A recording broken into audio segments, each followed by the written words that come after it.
200 millions, oui, c'est quelque chose qui nous est reproché régulièrement, mais je pense que c'était un moyen de fixer les attentes, justement.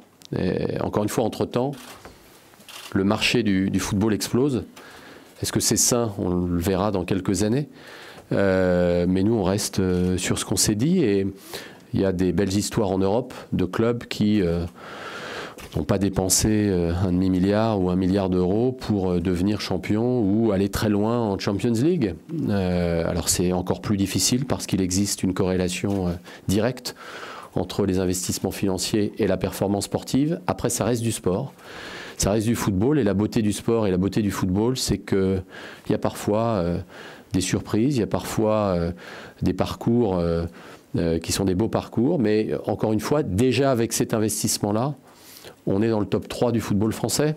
J'aimerais qu'on le réalise, qu'on s'en rende compte, qu'on s'en rende d'autant plus compte en n'ayant pas la mémoire courte et en se rappelant ce qu'était l'état de l'Olympique de Marseille il y a 12 mois.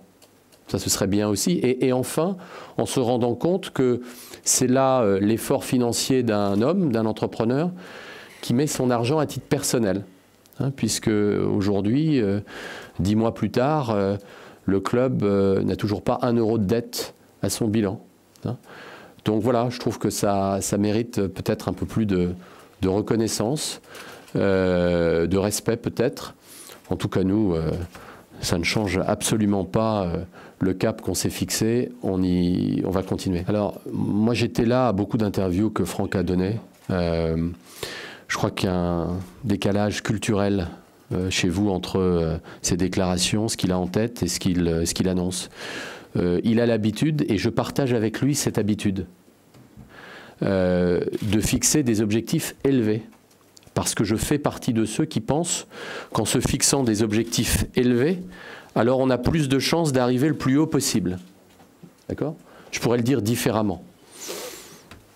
Si vous ne comprenez pas ça, tant pis. Mais effectivement, c'est le choix qu'on a fait, de se fixer des objectifs très élevés. Et on verra si on les atteint ou pas. En tout cas, ce n'est pas début septembre qu'on les atteindrait, ces objectifs. Et on le savait depuis le début. On verra dans 3 ans, on verra dans 5 ans où on sera l'Olympique de Marseille. Mais je pense que dans la vie sportive et dans la vie tout court, c'est toujours mieux de voir loin et de se fixer des objectifs élevés. Voilà.